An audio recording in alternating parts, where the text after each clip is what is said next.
लिए मरती हो। इनका पहले में बात करती हूँ। आप बहुत अगर बात जोड़ तो कहियो चला हमने के साथ अपन वोट गिरावा हवा के घर में। दोस्तों, बिहार में चुनाव प्रचार थम गया है और वहीं प्रचार थमते थमते कुछ ऐसा हो गया है कि एक बार फिर से जो बीजेपी है, जेडीयू है, जो एनडीए अलायंस है, उसके नेता एक बार फिर से सुर्खियों में आ गए हैं। कुल मिलाकर के अगर हम सीधी बात करें तो धमकी देते हुए नजर आ रहे हैं कि जो भी वोटर हैं विपक्ष के, उनको घर से बाहर ना निकलने दिया जाए। बात किसने कही है, कौन सा नेता है, साफ साफ पूरी बात बताएंगे। हमारे साथ में युवा पत्रकार हैं नितिन जी। नितिन जी, क्या है पूरा वीडियो का मामला, हमारे दर्शकों को बताइए। देखिए, केंद्र मंत्री हैं लल्लन सिंह, जो जेडीयू के और नीतीश कुमार के सलाहकार हैं। अच्छा। मैं आपको बता दूं, उन्होंने कहा जो विपक्ष के नेता हैं उनको वोटिंग जब तक पड़ ना जाए तब तक निकलने ही नहीं जाए। और लोकतंत्र है। अच्छा, घर से ही ना निकलने दें। घर से ही ना निकलने दिया जाए, ना वो वोट डाल पाए, ना अपने लोगों को वोट डलवा पाए। ये लोकतंत्र है। हाँ। लोकतंत्र में राजतंत्र काम कर रहा है। वो भी उस समय जब 7 देशों के प्रतिनिधि मंडल बिहार का दौरा करा, बिहार का भाजपा का चुनाव देख रहा। भाजपा का चुनाव प्रचार करने का तरीका देखने 7 देशों के प्रतिनिधि मंडल आया,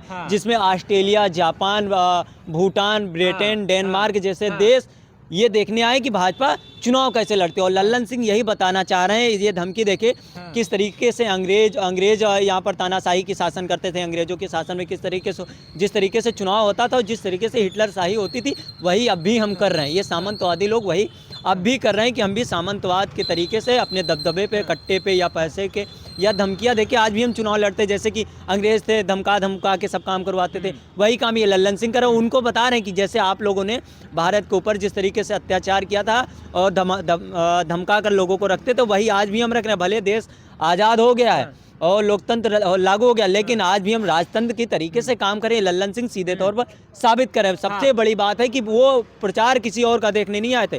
ये बिहार का चुनाव नहीं देखने आए थे। ये बिहार का चुनाव देखने नहीं, ये बीजेपी का चुनाव प्रचार देखने आए थे। और प्रधानमंत्री द्वारा बुलाया गया था और प्रधानमंत्री जी की सभा भी इन लोगों ने देखी और कवर की। और वहाँ पर ये चीज़ें निकल गए। जब वो लोग यहाँ से जाएंगे, किस तरीके से वो बताएंगे, वहाँ पर जाएंगे, जब एक्सप्लेन करेंगे किस तरीके से भारत में आज भी धमकी के बल पे चुनाव होता था। जैसे तानाशाही होती थी, हिटलर शाही होती थी, उसी तरीके से आज भी वहाँ चुनाव। और लल्लन सिंह जिस तरीके से बयान दे रहे हैं, उनकी बौखलाहट है। क्योंकि जेडीयू की जमीन खसक चुकी है। और लल्लन सिंह ये चाहते हैं कि उन्होंने एक बयान और दिया था, अमित शाह ने भी, उन्होंने कि विधायक तय करेंगे कि मुख्यमंत्री कौन बनेगा। लल्लन सिंह चाहते हैं कि बिहार के मुख्यमंत्री हम बन जाएं। नीतीश कुमार को भाजपा किनारे करना चाहती, क्योंकि उन्होंने सीधे तौर पर कह दिया सम्राट चौधरी को बड़ा तोहफा देंगे। क्या सम्राट चौधरी मुख्यमंत्री होंगे? और वहीं पर लल्लन सिंह चाहते कि बिहार की बागडोर अब हमारे हाथों आए और जेडीयू की बागडोर हमारे हाथों। क्योंकि नीतीश कुमार का देखिए, सब जानते हैं कि उम्र के हिसाब से मानसिक संतुलन ठीक नहीं रहता। उसी का फायदा उठाकर लल्लन सिंह ऐसी बयानबाजी कर रहे हैं। नितिन जी, यहाँ पर एक सवाल और उठ जाता है। केंद्रीय मंत्री हैं लल्लन सिंह, उसके बाद में इस तरीके से मतलब बयान दे देना चुनाव से ठीक पहले, इससे क्या लग रहा है? एक तरफ तो कहा जाता है मोदी मैजिक चल रहा है, दूसरी तरफ वोट के लिए इस तरीके से धमकी दे देना, 10-10 हज़ार वाला मतलब वो करना, साथ ही में एक वीडियो वायरल होना जिसमें शराब की बोतलें पाई जाती हैं, जनता ही उसको एक्सपोज कर देती है। क्या कहना चाहेंगे? क्या मतलब जो एनडीए अलायंस है वो डरा हुआ है? मैं लल्लन सिंह को कुछ नहीं कहना चाहूँगा, लेकिन चुनाव आयोग से जरूर कहना चाहूँगा। कैसा चुनाव आयोग है कि राजतंत्र में लल्लन सिंह धमकी दे रहे हैं। और आचार संहिता लग जाती, मोदी जी 10 हज़ार रुपए 75 लाख महिलाओं के खाते में भेज देते। चुनाव आयोग मौन रहता है। लल्लन सिंह धमकी देते, चुनाव आयोग मौन रहता है। वही चुनाव आयोग अगर विपक्ष कर दे तो तुरंत कार्रवाई करता। वही अनंत सिंह 40 काफिला लेकर जब चुनाव में पिस्टल या कोई हथियार जमा हो जाता, वही अनंत सिंह 40 गाड़ियों का काफिला ले चलते हैं हथियारों से लैस, तब भी चुनाव आयोग मौन रहता है। उसके बाद भारतीय जनता पार्टी की तरफ से साड़ी और 500 रुपए बांटे जाते हैं, तब भी चुनाव आयोग मौन रहता है। उसके बाद दारू बांटी जाती है, जो बिहार में दारू बंद है फिर भी दारू बांटी जा रही, फिर भी चुनाव आयोग मौन रहता है। ये चुनाव आयोग जो ज्ञानेश गुप्ता मुख्य चुनाव आयोग है, उनके लिए भी ठीक नहीं। अगर सरकार बदल गई तो ये चुनाव आयोग के जो अधिकारी हैं उनके लिए भी अच्छी बात नहीं होगी। और जिस तरीके से सामंतवादी ताकतें काम कर रही हैं, और बिहार जो है सामाजिक न्याय की धरती कही जाती है, और बिहार के लोग अब समझ चुके हैं कि अब दबा के हमें नहीं रख सकते। क्योंकि लड़ने वाला पहले वहाँ इकलौता तेजस्वी यादव था, अब तेजस्वी के साथ कंधा मिलाकर बड़े भाई बनकर अखिलेश यादव भी खड़े हैं, जो पीडीए के महानायक कहे जाते हैं। और मैं महाभारत का अगर आपसे पहले भी कहा था जिक्र करूं तो भगवान श्री कृष्ण ने अर्जुन के सारथी बनकर अर्जुन को महाभारत जिताई थी, वही हाल यहाँ पर है।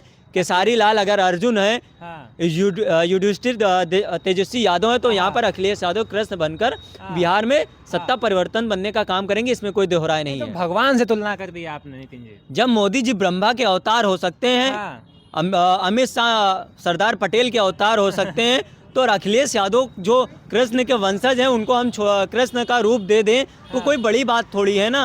सीएम की कुर्सी दिलवा देंगे। देखिए ये हम नहीं दिलवा रहे, ये मैं नहीं कर रहा हूँ, मैं कोई भविष्यवाणी नहीं करता हूँ, लेकिन ये बिहार की जनता कह रही है कि 20 सालों से जिस तरीके से हम पेट के लिए मर रहे हैं, हमारा जो पीढ़ी है, जो पिछड़ा दलित समाज है, उसको शिक्षा नहीं मिल रही, रोजगार नहीं मिला, स्वास्थ्य व्यवस्थाएं नहीं मिले, तो क्या करेंगे। अब आप मोदी जी जाएंगे, बिहार जाएंगे तो कट्टे की बात करते हैं, गुजरात जाएंगे तो फैक्ट्री की बात करते हैं।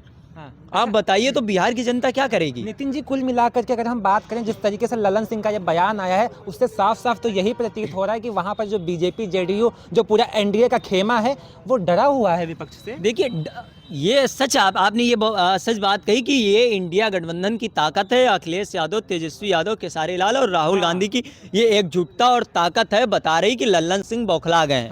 भारतीय जनता पार्टी के बड़े बड़े नेता बौखला गए, बौखलाहट में अनाप शनाप बयान अपने आप निकल जाते हैं। अब उसको धमकी कहिए। पहले मैं एक बात और कहना चाहूँगा, मैं 10-20 साल पीछे जाऊँगा, 20 साल तब फिर जब सामंतवादी जो लोग थे, जो पिछड़े दलित के लोग वोट डालने जाते थे तो लाठी लेकर बैठ जाते थे रोडों पर, कह देते थे आपका वोट पड़ गया, अपने हाथ वोट डाल लेते। लेकिन अब ये नहीं चलेगा। अब बिहार की जनता भी जाग चुकी है, क्योंकि उनके सामने उनका लड़ने वाला, उनका प्रतिनिधित्व करने वाला मजबूत शख्स उनके सामने खड़ा है। क्या बात है। तो यहाँ पर हमारे साथ में नितिन जी थे। जिस तरीके से ललन सिंह का ये पूरा वीडियो वायरल हो रहा है, जिसमें एक तरह से हम कह सकते हैं कि वो धमकी देते हुए नजर आ रहे हैं, जो भी विपक्ष का वोटर है उसको घर से बाहर ना निकलने दो। वैसे दोस्तों, आप इस पूरे मामले पर क्या सोचते हैं, अपनी राय कमेंट बॉक्स में जरूर देना। ललन सिंह की तरफ से जो ये बयान दिया गया है, क्या ये उचित है? आप इस पर क्या सोचते हैं, अपनी राय कमेंट में देना। इस वीडियो में इतना ही। नमस्कार।